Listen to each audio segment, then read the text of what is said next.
युवाओं में देखने को मिलता है, इतना टैलेंट पहले कभी नहीं था। और मैं ये सिर्फ आपका दिल रखने के लिए नहीं कह रहा, मैं दिल से इस बात को फील करता हूँ। आज के इस दौर में 98 to 100% मार्क्स कई स्टूडेंट आराम से ले आते हैं, और अगर कोई 98% और 100% मार्क्स ला रहा है तो किसी को कोई हैरानी नहीं होती। और हमारे दौर में सब सब्जेक्ट के मिलाकर भी कई बच्चों के 100 पूरे नहीं हो रहे थे। तो ये बात तो बिल्कुल तय है कि आज की पीढ़ी में टैलेंट की कोई कमी नहीं है। लेकिन कहानी में ट्विस्ट कब आता है जानते हैं?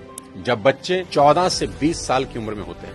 अब इनके हार्मोन्स जम करने लगते हैं, और इसका सबसे गंभीर असर ये होता है कि ये हार्मोन्स बच्चों को पेरेंट्स से दूर कर देते हैं, क्योंकि इस उम्र में बच्चों को चाहिए आजादी, और माँ बाप वो आजादी देते नहीं, क्योंकि वो जानते हैं इस तरह की आजादी के लिए ये उम्र सही नहीं है। तो पेरेंट्स रोकते हैं, समझाते हैं, उनको पता है ये उम्र फिसलने वाली है, यही वो उम्र है जिसमें फ्यूचर बन भी सकता है और बर्बाद भी हो सकता है।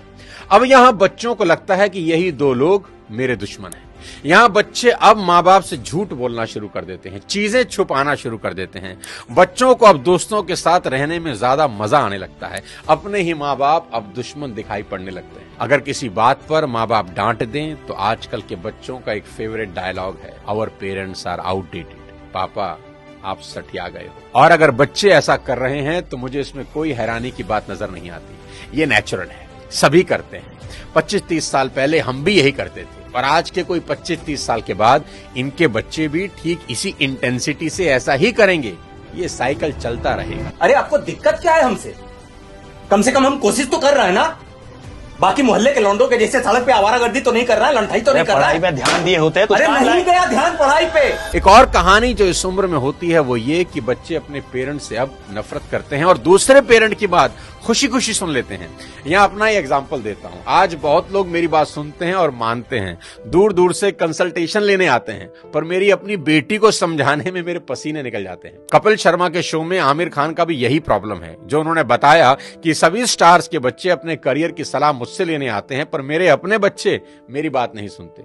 बच्चे बात सुने या ना सुने ये मेरी प्रॉब्लम नहीं है, मेरी चिंता कुछ और है, वो बताता हूं आपको।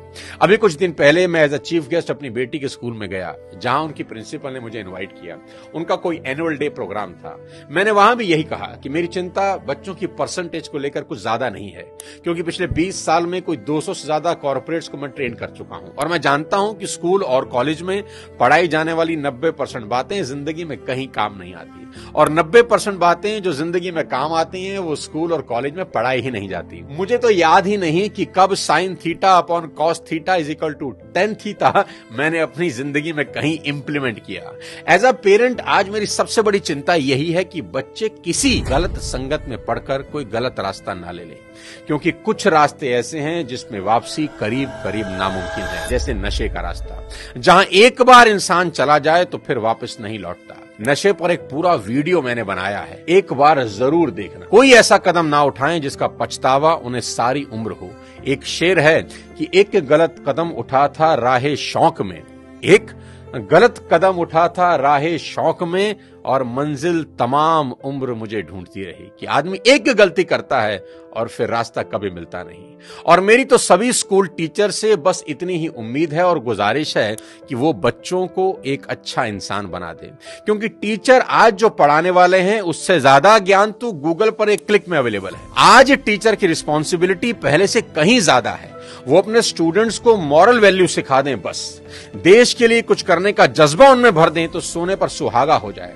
और अगर माँ बाप के प्रति ग्रेटिट्यूड की भावना उनके अंदर आ जाए तो वो कुछ ना कुछ जिंदगी में कर ही लेंगे। टीचर इंश्योर करें कि बच्चे कुछ भी छुपाएं नहीं, और अपनी सभी छोटी बड़ी बातें अपने टीचर से या पेरेंट्स से डिस्कस जरूर करें।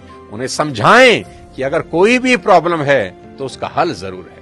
आज की बेहद होनहार जनरेशन से इतनी ही रिक्वेस्ट करना चाहता हूं कि पिता की इज्जत राम की तरह करना, कि पिता के वचन पूरे करने को जीवन के 14 बरस कठोर वनवास में गुजार दिए उस व्यक्ति ने, और वो भी खुशी खुशी। आपके माँ बाप को आपसे कुछ नहीं चाहिए, वो तो अपने जाने के बाद अपनी सारी प्रॉपर्टी संपत्ति आपको ही देकर जाने वाले हैं। देश के हर युवा से कहना चाहता हूं कि आज से 3 चीजें रोज करना शुरू कर दें अगर अब भी नहीं कर रहे। सबसे पहले रोज कम से कम 30 मिनट अपने पेरेंट्स के साथ जरूर गुजारें। इधर उधर की कैसी भी बातें करें, खुद हंसें, उन्हें हंसाएं, कोई जोक सुनाएं, उनसे उनकी कोई पुरानी यादें ताजा करवाएं, उनके स्कूल कॉलेज की बातें करें, कुछ किस्से पूछें उनसे, कैसी भी बात करें पर बात करें। देखना वो अपने स्कूल कॉलेज के किस्से बताएंगे ना, जब उनकी आंखों में चमक आनी शुरू हो जाएगी। क्योंकि दोस्त, जैसे जैसे आप बड़े हो रहे हैं ना, आपके माँ बाप बूढ़े हो रहे हैं और ये समय फिर नहीं आएगा।